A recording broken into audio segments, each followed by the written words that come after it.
안녕하세요. 영어 문장을 볼 때 말이죠. 단어 뜻은 아는데 이게 도대체 어떻게 연결되는 건지 전체 구조가 한눈에 안 들어와서 답답했던 적 혹시 없으신가요? 오늘은 쓰나미에 대한 영어 지문을 가지고요. 문장의 뼈대를 마치 해부하듯이 하나하나 꼼꼼하게 뜯어볼 겁니다. 이 시간이 끝나고 나면 여러분의 영어 독해력에 아주 단단한 골격이 세워질 거예요. 자, 이게 바로 오늘 우리가 완전 정복할 전체 지문입니다. 쓰나미가 뭔지부터 시작해서 어떻게 살아남아야 하는지까지 이 문장들 속에 숨어있는 문법적인 구조와 비밀들을 지금부터 하나씩 파헤쳐 보겠습니다. 그럼 바로 시작하죠.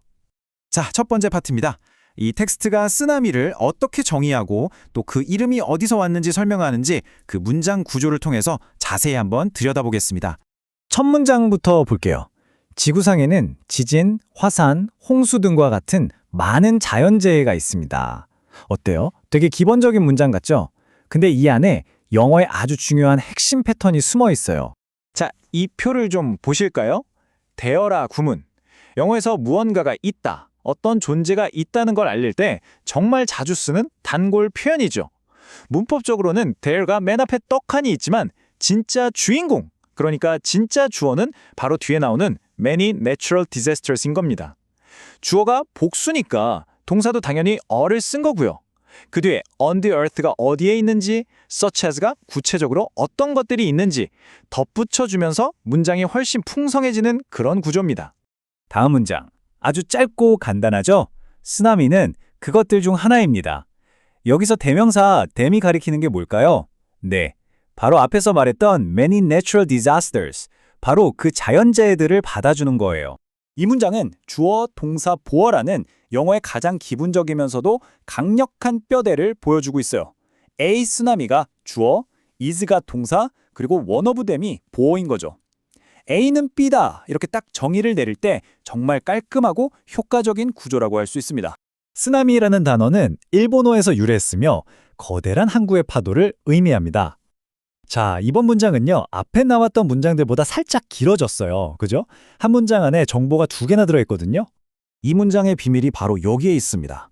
문장은 The word comes from Japanese라는 핵심 뼈대, 즉 주절과 위치가 이끄는 관계대명사절, 이렇게 두 부분으로 나뉘어요. 이 위치라는 마법 같은 단어 덕분에 굳이 쓰나미라는 단어는 일본어에서 왔다. 그리고 그건 거대한 항구의 파도를 의미한다. 이렇게 두 문장으로 나눠서 말할 필요가 없는 거예요. 정보를 아주 효율적으로 그리고 세련되게 전달하는 거죠. 정말 유용한 장치 아닌가요? 네, 좋습니다. 그럼 이제 2부로 넘어가 볼까요? 쓰나미가 도대체 왜 생기고 또 어떤 징후를 보이는지에 대한 문장들을 분석해 볼 텐데요. 이번에는 질문하고 답하는 형식의 문장들이 나오니까 그 구조에 한번 집중해 보세요. 먼저 질문이 나옵니다. 우리는 어떻게 쓰나미를 예측할 수 있을까요? 방법을 물어보는 의문문이죠. 자, 의문문, 특히 how 같은 의문사로 시작하는 문장의 순서를 한번 잘 보세요. 의문사, 조동사, 주어, 본동사 순서로 되어 있죠. 원래는 we can predict 였겠죠. 근데 물어봐야 하니까 조동사 can이 주어 앞으로 짠 하고 자리를 옮긴 거예요. 이게 바로 영어 의문문의 국룰, 그러니까 기본 규칙입니다. 네, 바로 그 질문에 대한 대답이네요. 그것은 보통 지진, 화산 폭발 또는 산사태로부터 시작됩니다. 원인을 아주 명확하게 설명해주고 있어요. 이 문장에서 아주 중요한 역할을 하는 부사가 바로 usually입니다. 보통은 이라는 뜻의 빈도 부사죠. 이 단어 하나가 그냥 시작된다가 아니라 보통은 이렇다는 뉘앙스를 탁 넣어주는 거예요. 문장의 디테일을 살려주는 거죠. 위치는 보시는 것처럼 보통 일반 동사인 starts 바로 앞에 옵니다. 쓰나미 파도는 달과 태양의 인력에 의해 생성되는 일반적인 바다 파도와는 다릅니다. 이 문장은 not like라는 표현을 써서 쓰나미 파도랑 일반 파도를 비교하면서 이 둘은 달라 하고 명확하게 선을 긋고 있어요. 자, 이 표를 보시면 그 차이가 한눈에 들어오죠.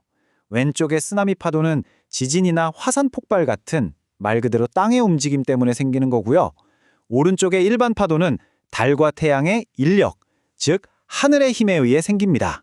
왼쪽은 땅, 오른쪽은 하늘. 이렇게 말할 수 있을 정도로 근본 원인 자체가 완전히 다른 겁니다. 자, 드디어 마지막 3부입니다. 어쩌면 오늘 내용 중에 가장 중요하다고 할 수 있는 부분인데요. 이건 그냥 영어 공부가 아니라 진짜 우리 생명을 구할 수도 있는 그런 내용이거든요. 한번 집중해서 보시죠. 쓰나미의 파괴력은 마을 전체를 파괴할 수 있습니다. 와, 문장만 읽어도 그 엄청난 힘이 느껴지는 것 같지 않으세요? 여기서 조동사 can은요, 그냥 할 수 있다는 능력이라기보다는 그럴 가능성이 있다, 그럴 잠재력이 있다는 뜻에 더 가까워요. 그러니까 can이라는 단어 하나에 언제든 그렇게 될 수 있으니 조심해 라는 경고의 메시지가 담겨 있는 거죠. 단순한 사실 전달을 넘어서 위험성을 강조하는 아주 효과적인 단어입니다.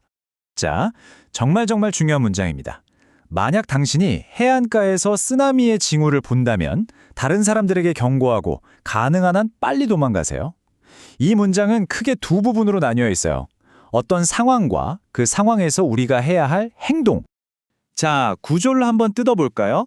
if로 시작하는 부분은 만약 뭐뭐라면이라는 조건을 거는 조건절이에요. 그리고 그 조건이 딱 맞아 떨어졌을 때 우리가 해야 할 행동이 바로 뒤따라 나오죠. 바로 one과 run away라는 동사 원형으로 시작하는 명령문입니다. 왜 주어 you가 없을까요? 생각해보세요. 위급한 상황인데 당신은 어서 경고를 하셔야 합니다. 이렇게 점잖게 말할 시간이 어디 있겠어요? 그냥 경고해! 도망가! 이게 훨씬 빠르고 강력하잖아요. 바로 이겁니다.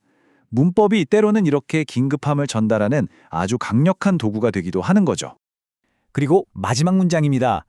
당신은 산과 같이 더 높은 지대를 반드시 찾아야 합니다. 여기서는 can이 아니라 must를 썼죠. 이건 선택이 아니에요. 반드시 꼭 해야만 하는 강한 의무를 나타내는 겁니다. 생존을 위한 필수 조건인 거죠. 결국 이 모든 생존 수칙은 이 네 가지 행동으로 딱 요약할 수 있겠네요. 징후를 보고, 경고하고, 대피하고, 높은 곳을 찾는다. 이처럼 문장 구조를 제대로 알고 있으면 긴박한 상황에서도 메시지의 핵심을 놓치지 않고 더 정확하게, 더 빠르게 파악할 수 있게 되는 겁니다. 자, 그럼 오늘 우리가 파헤쳐본 내용들 핵심만 쏙쏙 뽑아서 다시 한번 정리하면서 마무리해볼까요? 이 구조들만 제대로 기억하셔도 앞으로 영어 문장을 보는 눈이 확 달라지실 거예요. 맨 처음에 무언가 있다고 말할 때 썼던 there are 구문 기억나시죠? 그리고 A는 B다 라고 정의를 내렸던 기본 구조도 있었고요. 문장을 더 풍성하게 만들어줬던 which, 만약에 라고 상황을 가정했던 F, 조건절, 그리고 아주 긴급하게 지시를 내렸던 명령문까지. 여기에 그럴 수 있다는 가능성의 can과 반드시 해야 한다는 의무의 must가 가진 그 묘묘한 힘의 차이까지 우리가 다 확인을 해봤습니다. 오늘 우리가 배운 이 쓰나미에 대한 지식은 언젠가 정말로 누군가의 생명을 구할지도 모릅니다. 그리고 오늘 함께 뜯어본 이 문장 구조들은요, 바로 지금 여러분의 영어를 구해줄 거예요. 문장의 뼈대를 이해한다는 것, 이게 바로 진짜 영어 실력이 단단해지는 시작점이거든요. 다음 시간에는 또 어떤 흥미로운 텍스트를 가지고 그 속을 파헤쳐 볼지 많이 기대해 주세요. 감사합니다.